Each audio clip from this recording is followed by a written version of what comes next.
এখন চলছে বাংলা কার্তিক মাস, সেই হিসেবে হেমন্তকাল। তো হাওরের পানি এখন অনেক কমতে শুরু করেছে। তো ভরা মৌসুমে এই রাস্তাটা পানির নিচে থাকে। তো এখন গত কয়েকদিনের আবহাওয়া পরিবর্তনে পানি অনেক কমে গিয়েছে।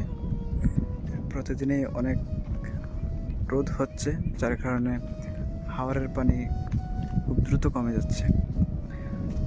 আর এই হাওরের এখন মানুষ হাঁস চড়াচ্ছে, এছাড়াও অনেকে ঠেলা জালি দিয়ে মাছ ধরার চেষ্টা করছে, এই যে আমি দেখাই। আর হাওরের এই যে রাস্তাগুলো ভেসে যাওয়ায় যে গবাদি পশু যেগুলো রয়েছে সেগুলো ঘাস খেতে পারছে। তো আর হয়তো অল্প কিছুদিনের ভিতরেই ওই যে জায়গাগুলো দেখা যাচ্ছে এগুলো শুকিয়ে যাবে।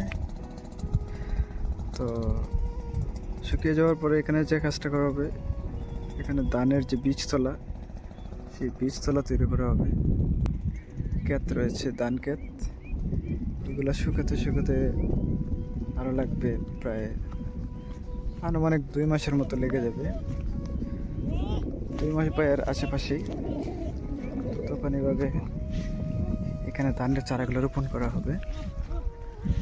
আর এই যে এখন একজন খামারি তার হাঁস চড়াচ্ছেন।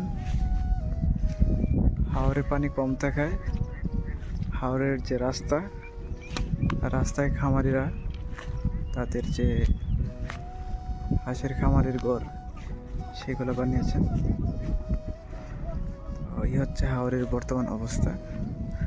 আর এখানে যে একটি ঘরের মতো দেখা যাচ্ছে, টাওয়ারের মতো, এটা হচ্ছে একটি আশ্রয় কেন্দ্র। সাধারণত জেলে অথবা কৃষক যারা রয়েছেন তাদেরকে আশ্রয়ের জন্য এটা ব্যবহার করা হচ্ছে।